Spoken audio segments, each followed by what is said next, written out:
بسم اللہ الرحمن الرحیم السلام علیکم ورحمۃ اللہ وبرکاتہ۔ کیا حال ہے ویورز؟ امید ہے آپ سب خیریت سے ہوں گے، خوش ہوں گے، آباد ہوں گے، ایمان کی بہترین حالت میں ہوں گے۔ تو جیسا کہ آپ جانتے ہیں کہ آج ہم سورہ بقرہ کی آیت نمبر 106 جو ہے وہ ریڈ کریں گے، اس کے قاعدے قوانین کے بارے میں جانیں گے، اس کو تجوید کے ساتھ پڑھنا سیکھیں گے۔ تو چلیے اپنے سبق کا آغاز کرتے ہیں۔ بسم اللہ الرحمن الرحیم۔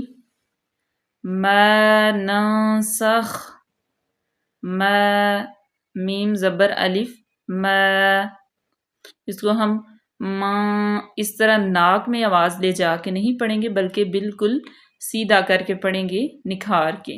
ما ننسخ، اب نون کے بعد سین آ گیا، یہ والا نون کے اوپر تو زبر ہے، نون ساکن کے بعد سین آ گیا حروف احفا میں سے، تو یہاں پہ احفا کا قاعدہ لاگو ہوگا، آدھا گنا کریں گے، یعنی کہ ادغام اور جو ہے اقلاب اس کی درمیانی حالت کو جو ہے نا وہ احفا میں اس کی درمیانی حالت میں احفا میں گنا کیا جاتا ہے۔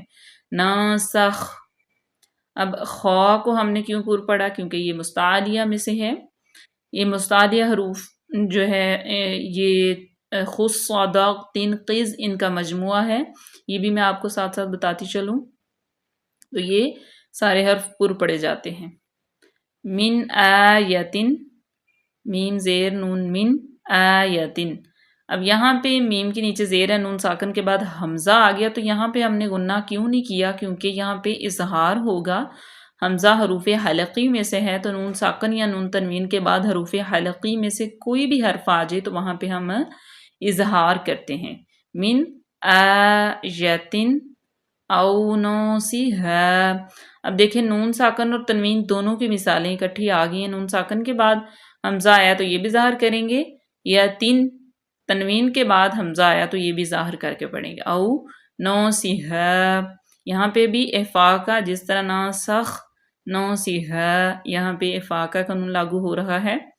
نأتی، جب حمزہ متحرک ہو، حمزہ پہ جزم ہے تو یہ جھٹکا دے کے ہم اس کو پڑھیں گے، نأتی بخیر منہا، با کے نیچے زیر ہے، خوا زبر یا خی، را دو پیش میم، یہ ادغام کا قانون یہاں پہ ہوگا کیونکہ تنوین کے بعد میم آ گیا یرملون میں سے، تو یا، را، میم، لام، واو، نون، ان میں سے کوئی بھی حرف آ جس نون ساکن اور تنوین کے بعد تو وہاں پہ ہم غنہ کریں گے۔ بی خیر، یہاں پہ یا لین بھی ہے، یا ساکن ما قبل مفتوح ہے تو خیر نرمی سے پڑھیں گے، خواہ کو پر پڑھیں گے، با کو باریک، رمینہا، یہاں پہ بھی نون ساکن کے بعد ہا آ گیا حروف حلقی میں سے، تو یہاں پہ بھی اظہار ہوگا۔ اب یہاں پہ ہم لمبا کیوں کریں گے منہا؟ کیونکہ یہاں پہ مد منفصل ہے۔ مد منفصل کی میں آپ کو وضاحت کر دوں کہ جو مد کے ساتھ حمزہ اسی کلمے میں ہو وہ مد متصل ہوتی ہے، اور مد منفصل وہ ہوتی ہے کہ حمزہ نیکسٹ کلمے میں چلا جائے۔ اب دیکھیں منہا او مثلہا، یہ لفظ علیحدہ ہے، تو یہ حمزہ نیکسٹ کلمے میں ہے تو اس لیے یہ مد منفصل ہے، اور اس کو لمبا کرنے کی یعنی کہ کھینچنے کی مقدار جو ہے وہ 2.5 الف کے برابر ہے۔ منہا او مثلہا، مث، یہاں پہ میم زیر تا، مث، بالکل بھی سیٹی کی آواز نہ آئے، نرمی سے، مثلہا، مثلہا، یہاں پہ وقف مطلق کی علامت ہے، وقف کریں گے۔ اس کے بعد ہے علم تعلم، علم تعلم، حمزہ بھی باریک، لام زبر میم لم، تعلم، میم ساکن کے بعد یہاں پہ اظہار شفوی ہو رہا ہے، یہ میم ساکن کے جو قوانین ہیں اس میں سے یہ جو ہے نا وہ آیا ہے، علم تعلم ان اللہ، ان اللہ، اب یہاں پہ گنہ کیوں کریں گی؟ کیونکہ جب نون مشدد اور میم مشدد ہوتا ہے تو ان پہ غنہ کیا جاتا ہے، ان اللہ، اور یہاں پہ اللہ کی لام سے پہلے زبر ہے تو یہ ڈیفینیٹلی پر پڑھی جائے گی۔ علی، عین کو واضح کریں، لام کھڑی زبر، لا باریک، کلی، کلی، لام کو سختی سے، شیئن، شیئن قدیر، یا لین ہوگی اور تنوین کے بعد قاف آ گیا حروف اخفاء میں سے، تو یہاں پہ ہم غنہ کریں گے قدیر. اور یہاں پہ ہماری آیت نمبر 106 کمپلیٹ ہوگی. یہاں پہ وقف بالاسکان ہوگا.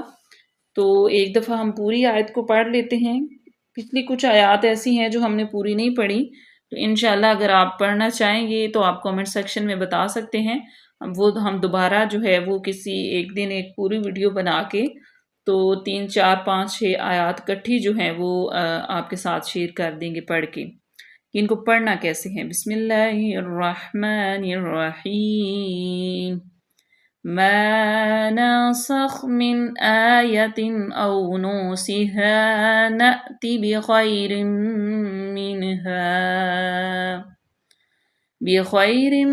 منها او مثلها ألم تعلم أن الله على كل شيء قدیر.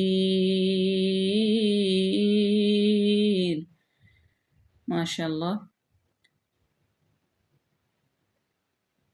جی تو یہاں پہ ہم آپ کو بتاتے چلیں کہ یہ جو ہماری آیت نمبر 106 ہے، اس میں جو مین ہمارا ٹاپک ہے، یعنی کہ ہم نے کیا سیکھا اس میں ہم نے احفاء کے قوانین جو ہیں احفاء وہ 3 دفعہ آئے ہیں. اس کے بعد ادغام 1 دفعہ آیا ہے، نون مشدد بھی آیا ہے، اللہ کی لام بھی پور پڑی گئی ہے، خواہ بھی، اور یہاں پہ خواہ 2 دفعہ آیا ہے. تو جو زیادہ دفعہ جو ہوتی ہے چیز وہ ہم اس میں سے دیکھیں گے جو زیادہ امپورٹنٹ ہے. تو ہم یہ قوانین دیکھیں گے اور یہ مد منفصل بھی ہے. تو ہم اس کا ٹاپک یہ رکھیں گے کہ احفاء کے قانون کی پہچان. دیکھیں نا، ایک چیز جو 3 دفعہ بتائی جاتی ہے تو وہ آپ کو کبھی بھی نہیں بولتی. تو اگر آپ کو احفاء کا نہیں پتہ، اگر آپ اس کے بارے میں جاننا چاہتے تو آپ ہماری پچھلی ویڈیوز میں دیکھ سکتے ہیں. ہم نے اخفاء، ادغام، اظہار، مد متصل، مدات کا بیان، صفات کا بیان، وہ جو ہے ہم نے پچھلی ویڈیوز میں آپ کے ساتھ شیئر کیا ہوا ہے. جب تک آپ وہ پچھلی بنیادی ویڈیوز نہیں دیکھیں گے تو آپ کو قرآن پاک تجوید کے ساتھ پڑھنا نہیں آئے گا. تو آج کے لیے اتنا ہی کافی.